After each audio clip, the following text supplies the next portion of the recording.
Hvala sastavu za pjesmu, a hvala Bogu za nadu o kojoj smo pjevali. Stručnjaci se slažu da je nada jedan od najvažnijih detalja koji čovjek mora da ima u svom životu, ukoliko želi da živi i ukoliko želi da preživi.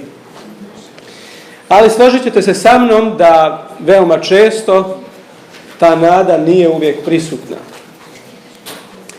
I veoma često uticaji oko nas usmjere naš pogled u nekom drugom pravcu i mi gubimo nadu. I možda se neko od nas može poistovjetiti sa riječima koje ću pročitati. To su riječi koje je napisao Meša Selimović u jednom romanu koji je naslovio Ostrvo.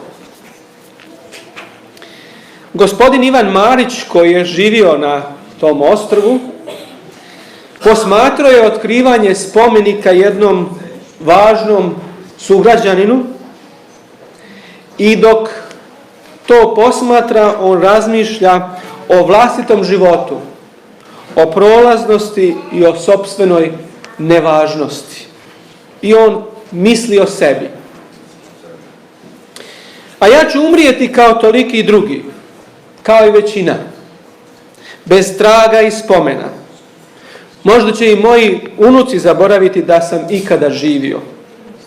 Neće ostati otisak njegovih stopala na drumovima kojima je prošao. Umrijeće sjećanje na njega sa ljudima koji će ostaviti ovaj svijet. Ništa nije učinio što bi bilo vrijedno da se pamti. Nije ljude budio iz sna i dizao iz čame. Nije ih vodio u juriše protiv mraka i protiv neprijatelja. Nije stvorio nikakvo djelo kojim bi podstakao ljudski duh ili čovjeku u varku. Ničim nije zaslužio da njegovo ime pređe granicu njegova vijeka. Nestaće u proždrljivom vremenu, nezapažen kao kad izgori šibica.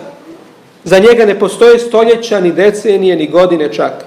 Njegov spomen je bez trajanja, jer je on bez značaja. Bože, kako je to čudno. Sve će trajati. Sve će biti isto u svijetu, i ovaj prašni drum, i ovaj suri kamen iznad puta, i ovaj divlji nar što raste usred kamena, i ova beskrajna pučina trajnija od svega ljudskog, a od njega neće ostati ništa. Možda će postojati neki drugi Ivan Marić, ali njega neće biti. Nestaće cijel jedan svijet, cijel jedan kosmos, jedno složeno sjećanje, jedan neizmrsivi mehanizam želja, ljubavi, strahova, čežnji. Bio i nema ga, a niko to neće znati. Završava ovaj tekst. Ovakav pogled na svijet je najbliži onome što se naziva egzistencijalizam. Ljudi su često razmišljali o ovom pravcu i čini mi se da je jedan život u velegradu u kakvom se mi nalazimo veoma lako navede ovakve i slične misli u um jednog čovjeka. Vozimo se i prolazimo i putujemo i vidimo druge ljude kojima ni ime, ni prezime i ništa o njima ne znamo. Možda ponekad i očešemo rame o rame jedni sa drugima, ali mi nismo drugima uopšte važni i niti značajni. Vratimo se često u naš dom i razmišljamo možda o nekim mladim danima, o nekim ljepšim vremenima, i tu se često završava sva nada kod nekih uspomena i kod nekih slika. Možda se pitamo, postoji li išta što prekida ovaj začarani krug u kome se vrtimo? Rodimo se, borimo u životu, stvaramo i na kraju nestajemo. Da li je to sve? Želim da u pokušaju zajedničkog odgovora na ovo pitanje čitamo jedan biblijski tekst. Ovakve tekstove ne čitamo često. Čak i uporni čitaoci Biblije redom imaju problema kada naiđu na njih. Na ono što se u prevodu Daničić Karadžić zove rodoslovom. genealogijom ili porodičnim stablom. I pozivam vas da uzmete svoje Biblije, telefone ili gdje god da nalazite biblijski tekst i da zajedno sa mnom čitate jedan tekst i da se pripremite da to može biti možda dosadan i skoro čudan i u neku ruku nevažan tekst. Ali u njemu postoji, vjerujem, poruka i odgovor na ovo egzistencijalističko pitanje koje se često postavlja. Dakle, u prvoj knjizi Mojsijevoj u 5. poglavlju čitamo prvih 24 stiha. Ovo je pleme Adamovo ili rodoslov. Kad Bog stvori čovjeka, po obličju svojemu stvori ga. Muško i žensko stvori ih i blagoslovi ih i nazva ih čovjek, kad biše stvoreni. I poživi Adam 130 godina i rodi sina po obličju svojemu kao što je on i nadje mu ime Sit. A rodiv Sita poživi Adam 800 godina rađajući sinove i kćeri. Tako poživi Adam svega 930 godina i umrije. A Sit poživje 105 godina i rodi Enosa, a rodiv Enosa poživje Sit 807 godina rađajući sinove i kćeri. Tako poživje Sit svega 912 godina i umrije. A Enos poživje 90 godina i rodi Kainana. A rodiv Kainana poživje Enos 815 godina rađajući sinove i kćeri. Tako poživje Enos svega 905 godina i umrije. A Kainan poživje 70 godina i rodi Malelejla. A rodiv Malelejla poživje Kainan 840 godina rađajući sinove i kćeri. Tako poživje Kainan svega 910 godina i umrije. A Malelejlo poživje 65 godina i rodi Jareda. A rodiv Jareda poživje Malelejlo 830 godina rađajući sinove i kćeri. Tako poživje Malelejlo svega 895 godina i umrije. A Jared poživje 162 godine i rodi Enoha. A rodiv Enoha poživje Jared 800 godina rađajući sinove i kćeri. Tako poživje Jared svega 962 godine i umrije. A Enoh poživje 65 godina i rodi Matusala. A rodi Matusala poživje Enoh jednako po volji Božjoj 300 godina rađajući sinove i kćeri. Tako poživje Enoh svega 365 godina i živeći Enoh jednako po volji Božjoj nestade ga jer ga uze Bog. Ovo je drugi zapis ove vrste ako čitamo Bibliju od početka.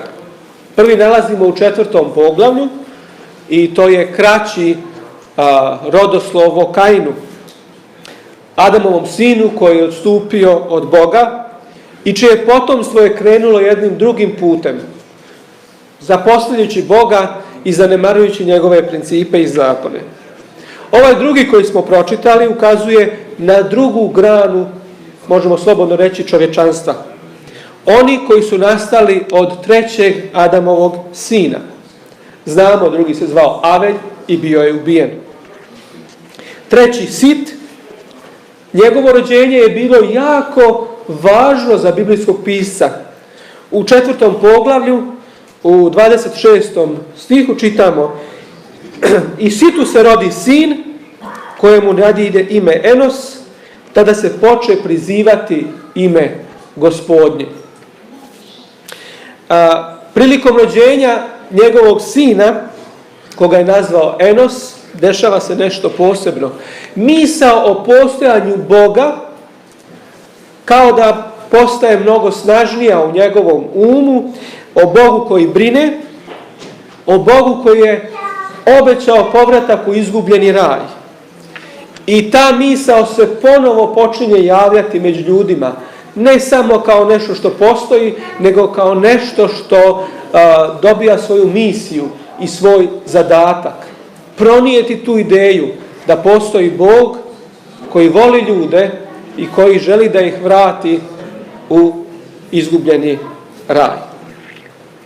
U stvari ovaj tekst je uvod u rodoslov koji smo čitali. I rodoslov kaže da je Bog stvorio prvog čovjeka, Adama i Evu. Zanimljivost ovog teksta jeste da su oboje stvoreni po Božjem obličju. To znači da Bog nije muško.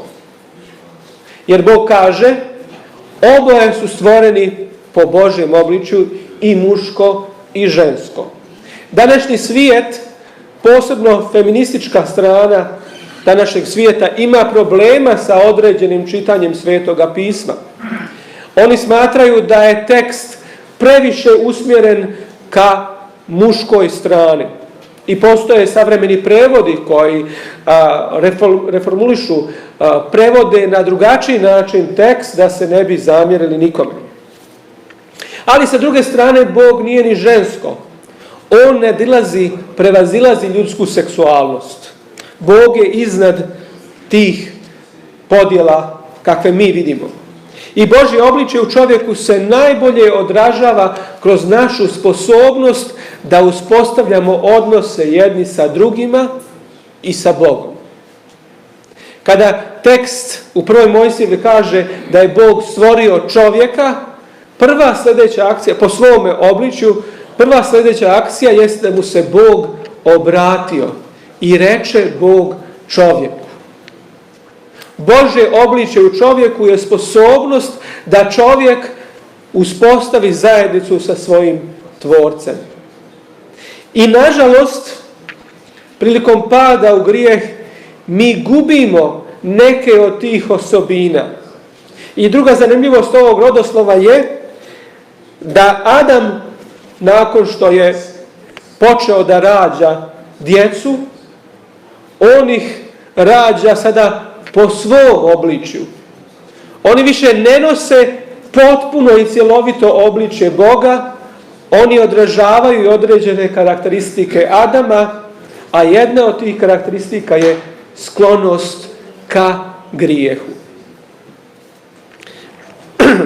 Posljedice te pobune i tog grijeha mi vidimo u svim kasnijim potomcima Adama i Eve.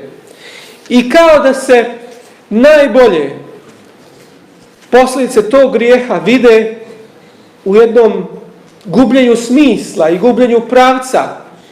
I kao da pisac, ovaj biblijski pisac, želi da nas navede da malo razmišljamo i pitamo se, pa ima li smisla? Čitamo o ljudima čija imena ne možemo ni tako jasno da izgovorimo i koji su tako daleko po godinama koje su proveli na ovoj zemlji od nas, ali mi stalno imamo jedan ton, jednu notu. Oni se rađaju, oni stvaraju potomstvo i oni umiru. I možda će ovo isto tako biti problematično za ljude koji su ostali cijeli život samci ili ljude koji nikada nisu imali potomstvo. Biblija ne kaže da su oni manje važni, ali Biblija definitivno kaže da su uskraćeni za jedno posebno iskustvo u životu. Iskustvo stvaranja života, iskustvo prenosa života, iskustvo koje je Bog dao čovjeku da napune zemlju i da tu iskru života koju Bog unosi u nas prenesu na jedan poseban način na druga ljudska bića. Ali u konačnici ni to ne može da osmisli život.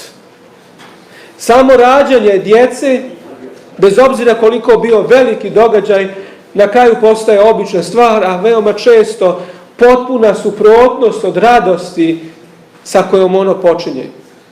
Mnogi ljudi na ovom svijetu sigurno žale za trenutkom kada su se odlučili na takav korak. Zbog toga što je često potomstvo donijelo mnogo žalosti i što je nastalo mnogo problema u njihovom odnosu. Tako da se pitamo, dok čitamo ova imena, iznova, u čemu je smisao? I ima li smisla uopšte? I kao da biblijski pisac želi da mi dođemo do ovog Enoha koji unosi malo svjetla u ovu tamu i malo odgovora u ova pitanja. Tekst kaže, dok kada je rodio svog sina Matusala, Enoh je, originalni tekst kaže, hodao dalje sa Bogom po njegovoj volji. I hodao je tako Enoh jednako po volji Božoj i nestao je jer ga je Bog uzeo.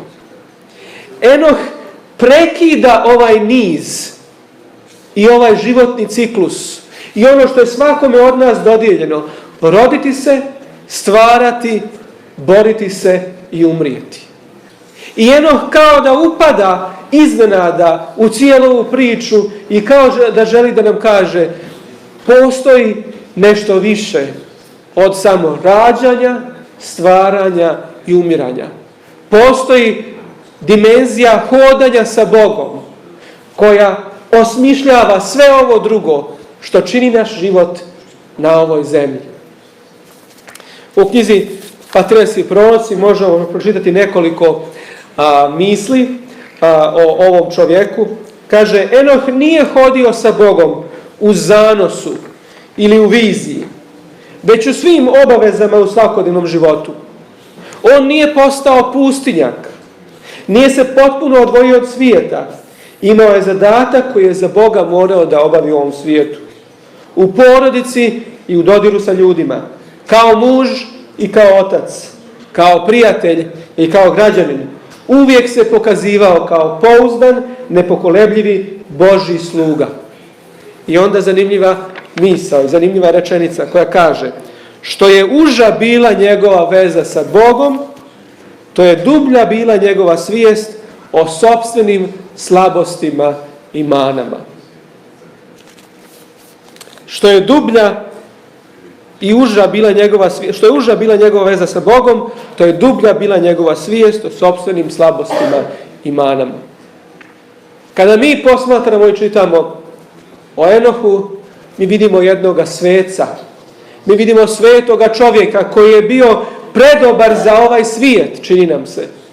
I koga je Bog uzeo i kome je Bog podario izuzetno iskustvo da ne vidi i da ne doživi smrti. I mi tumačimo iz novozavjetne perspektive i kažemo, Enoh je slika onih koji će dočekati živi Boga, a onda postoje oni drugi koji su slika onih koji će bili vaskrsnuti sa Bogom i slično. Ali ovaj ovdje tekst želi da nam ukaže na nešto drugo. Enoh je slika čovjeka koji je osmislio svoj život zato što je pustio Boga u svoj život i zato što je hodao sa Bogom stalno.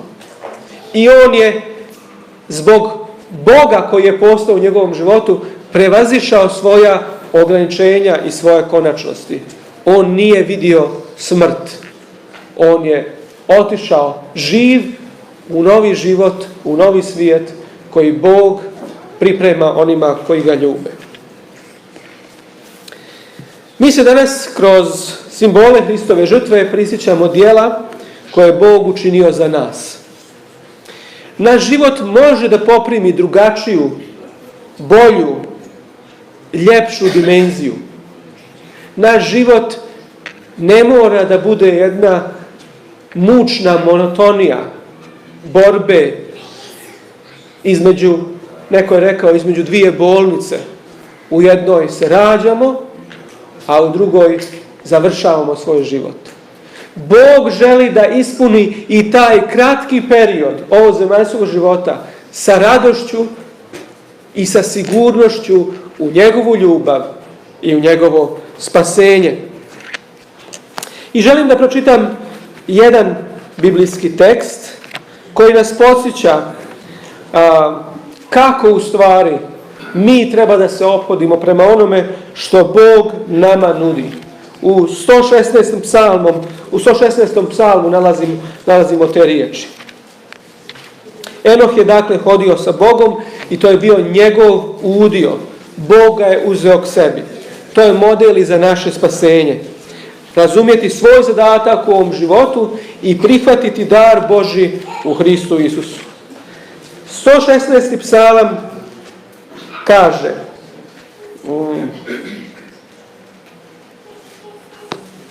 Psalam 116 od 12. stiha. Šta ću vratiti Gospodu za sva dobra što mi je učinio? I to je drevno pitanje svakog čovjeka, kada prepozna da postoji Bog koji djeluje u njegovu korist. I mi smo spremni često na velika djela, mi ljudi. Spremni smo na daleke puteve, na daleka hodočašća i skupa. Spremni smo na velike darove. Ali tekst nas usmjerava u jednom drugom pravcu. Šta ću vratiti Gospodu za sva dobra što mi je učinio? Tekst kaže, uzet ću čašu spasenja i prizvaću ime Gospodnje. I izvršit ću obećanja svoja Gospodu pred svim narodom njegovim. Kada prepoznamo Božje djelo u svom životu, šta treba da uradimo? Ovaj tekst je jedan od najboljih odgovora. Uzet ću čašu spasenja. To je ono što Bog nudi svakome, ali to nije ono što svako želi, nažalost. Prizvati ime Gospodnje obuhvata dio našeg odgovora. Opredijeliti se za Božju stranu u velikoj borbi između dobra i zla. A kada to učinimo, potrebno je stajati iza svoje odluke, ispuniti sopstvene riječi i izvršiti obećanja svoja Gospodu pred svim narodom njegovim, kaže tekst. I mi znamo da je krštenje javni čin našeg prepoznavanja i našeg priznanja da stajemo na Božju stranu, no nakon krštenja, dok koračamo ovom dolinom suza, moguće je da se uz naše noge prilijepi nešto prašine grijeha. Nekada našom, nekada tuđom krivicom. I zbog toga je Bog uspostavio obred večere Gospodnje i obred poniznosti. Kada želi ponovo da nas opere, da nas očisti i kada želi ponovo da nas podsjeti na svoje djelo i na spasenje koje nudi i na život koji želi da mi živimo, život radosti i život sigurnosti u njemu, da smo prihvaćeni u ljubljenome. To treba da bude život zahvalnosti, ne život tuge, ne život žaljenja, ne život depresije i sigurno ne život koji kaže ne znam, nisam siguran, ko zna. To je život u kome se Božja žrtva želi da ispuni, želi da pokaže u svojoj punini. To je ponovno posvećenje našeg života Bogu i podsjećanje na obećanje koje smo dali pred mnogim svjedocima. U isto vrijeme, to je i prilika da uredimo naše odnose sa svojim bližnjima. Molitva Oče naš nas opominje i podsjeća. Oproštenje naših grijeha je usko povezano, čak uslovljeno našim opraštanjem. Oprosti nam dugove naše, kao što i mi praštamo dužnicima svojim. Da li praštamo? Da li smo spremni da prihvatimo oproštenje? Nekada manipulišemo ovim. Nekada postavljamo uslove. Nekada drugoj strani prebacujemo. Nekada smo spremni reći, mogu oprostiti, ali ne mogu zaboraviti. Ali Bog ne čini tako sa našim grijesima. Jedan prorok kaže, on ih baca u dubine morske. Bog ne želi da se sjeća i da ponavlja naše grijehe. On kad prašta, on prašta u potpunosti. I na isto poziva svakoga od nas. Izmirenje sa Bogom prethodi izmirenju s ljudima. Ako je moguće, koliko god ova stoji, poziva apostol Pavle, mir imajte sa svim ljudima. Na kraju, želim da podijelim jednu priču koju je zapisao poznati ruski pisac Dostojevski u svom romanu Braća Karamazovi. To je samo priča i ne odražava naravno učenje Biblije u svakom smislu. Samo jedan detalj želim da izdvojim iz njega. On kaže ovako: živjela jedna žena, zla, prezla i umrla. Za sobom nije ostavila ni jedno dobročinstvo. Zgrabiše je đavoli i baciše u vatreno jezero. A njen anđeo čuvar stao i razmišlja, neće li se možda sjetiti nečega nekog njezinog dobročinstva, pa da kaže Bogu. I sjetio se anđeo. I ode do Boga i kaže: Bože, sjetio sam se. Ona je u vrtu iščupala luk i dala ga prosjaku. A Bog mu odgovori: uzmi onaj isti luk, pa joj ga pruži u jezero, neka se ona prihvati za njega, a ti onda vuci. I ako je izvučeš iz jezera, neka ide u raj. A ako se luk prekine, neka žena ostane gdje je i sada. Potrčao anđeo ove žene sav radostan, pružio je luk i kaže: na ženo, prihvati se da te vučem. I on počeo oprezno vući i već je bio gotovo cijelu izvukao, ali u to spaziše ostali grešnici u jezeru da je vuku napolje. I svi se stali hvatati za nju da bi i njih s njom izvukao. Ali ova osoba je bila zla i prezla, te se počela nogama ritati i govoriti: mene vuku, a ne vas, moj je luk, a ne vaš.